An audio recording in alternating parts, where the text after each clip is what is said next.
Oh my God, I feel like Nicole Kidman in Moulin Rouge. She's Emily, the perfect woman of 2020. I think Emily's getting to live out. That would be Lily Collins. I don't know about Emily. Oh my God. I love you. Emily Cooper? Bonjour. Bonjour. I got a feeling I'm in trouble when I look at you. I'm Emily, your new neighbor. Enchanté. I think Emily is the girl, I associated so strongly with her, and I feel like there's a little bit of Emily in everyone in a sense, but especially right now when Emily is getting to live this life that we're just not able to live because we can't get lost in a foreign city. We can't travel. And I hope that her optimism and her passion for her job and for life and the way that she doesn't take things too seriously, and at the same time, she's very passionate and serious. It's like all these attributes are things that I think we need more of now than ever. So if she can be some sort of a kind of a channel for all of that optimism for people, then I think that's really, really special.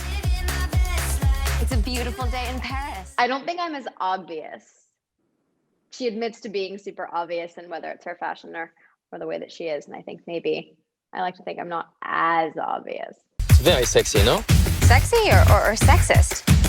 What is the problem? I'll never forget being, we shot at the Paris Opera House, and the fact that Darren was able to secure that location and have us be able to be there all night shooting was so magical. And in between shots, I was wearing like hotel slippers to be comfortable and like running around filming there in the middle of the night, being able to just take in the murals and be dressed, as an ode to Audrey Hepburn. Filming the show was really, really special. I like to see, in all the shows I've done, Sex and the City, Younger, this show, I like to see women supporting each other, getting along. I think there's some particular wrenches thrown in to maybe some of these female relationships by the end of the first season. But I do think Emily's journey in this show is feeling lonely at the beginning, and then how is she making friends? And I do think it's the women that become her support system.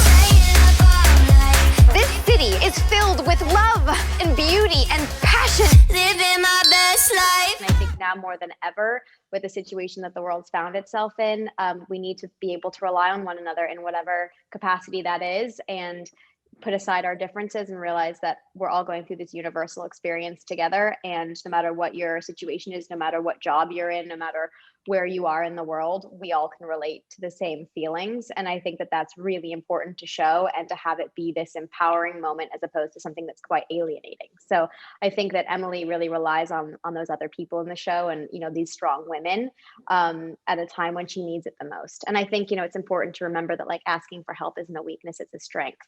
And Emily isn't afraid to ask for weakness, which I love. And maybe some things get lost in translation, but just know that I'm finding my way. Paris is the most exciting city in the world, and you never know what's going to happen next.